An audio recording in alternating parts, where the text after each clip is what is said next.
এবং খুবই বেদনাদায়ক ঘটনা।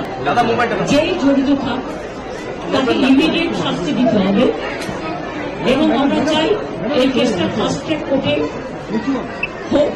ফাস্ট ট্র্যাক কোর্টে হলে জুডিশিয়াল প্রসেসটা তাড়াতাড়ি হবে এবং তাকে আমরা ফাঁসির দাবি জানাবো। কারণ কিছু লোক এখনো সামাজিক অবস্থার মধ্যে আছে, সামাজিক মূল্যবোধটাকে ভুলে গেছে। মেয়েদের গায়ে হাত দেওয়া যে কত বড় অপরাধ এবং তার সাথে যে অত্যাচার করেছে বা তাকে যেভাবে খুন করেছে, আমি আশ্চর্য হয়ে যাচ্ছি। ওখানে নার্সরা ছিলেন, ওখানে ওদের সিকিউরিটি ছিলেন,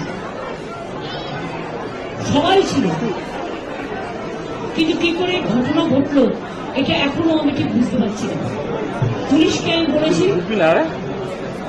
বাবা মাও যেটা আমাকে বলেছেন যে ওদের ভেতরেই কেউ আছে, যদি ভেতরে কেউ থাকে কারো প্রতি সন্দেহ হয়, যারা ছিল, যারা ওর বন্ধু বান্ধব, তাদেরকে সবাইকে ডেকে কথা বলবে এবং যিনি ফোন করেছিলেন প্রথম বাড়িতে তাকেও ডেকে কথা বলবে। আজকে প্রিন্সিপাল নিজে রেজিগনেশন করে দিয়েছিলেন, বলছিলেন যে আমার বাড়িতেও তো বাচ্চারা আছে, যেভাবে আমাকে গালিগালাজ করা হচ্ছে, তা আমরা তাকে বুঝিয়ে বলেছি ঠিক আছে আপনাকে ওখানে কাজ করতে হবে। আমরা ওনাকে সরিয়েছি অন্য জায়গায়, আমরা ওখানে এমএস ভিপিকেও সরিয়ে দিয়েছি, কিন্তু আমরা হাসপাতাল থেকে হেড অফ দ্য ডিপার্টমেন্ট যে চেঞ্জ ডিপার্টমেন্ট তাকেও সরিয়ে দিয়েছি এবং পুলিশ পোস্টে যে এসিপি ছিলেন তাকেও সরিয়ে দিয়েছি।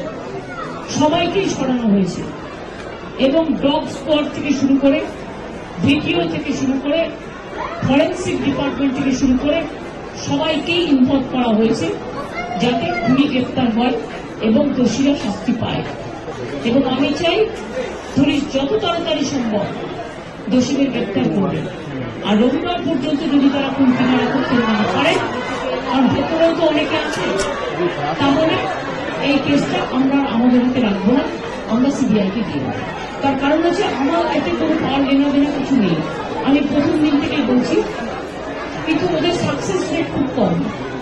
তাপসী মালিককে যখন খুন করে হত্যা করা হয়, ধর্ষণ করে, আজ পর্যন্ত বিচার হয়। 21শে শিবপুরে এটা হয়েছিল, নন্দীগ্রামে যখন 14 জন গুলিতে মারা যায় বা 10 জন হারিয়ে যায়, আজও তারা ফিরে আসেনি। এই কেসগুলো সিবিআই হাতে ছিল, রিজার্ভের কেসও ছিল, একটা কেসেরও বিচার হয়নি। এমনকি রবীন্দ্রনাথ ঠাকুরের নোবেল প্রাইজ চুরি হয়েছিল, সেই কেসটাও ছিল, মানুষ কোনো বিচার পায়নি।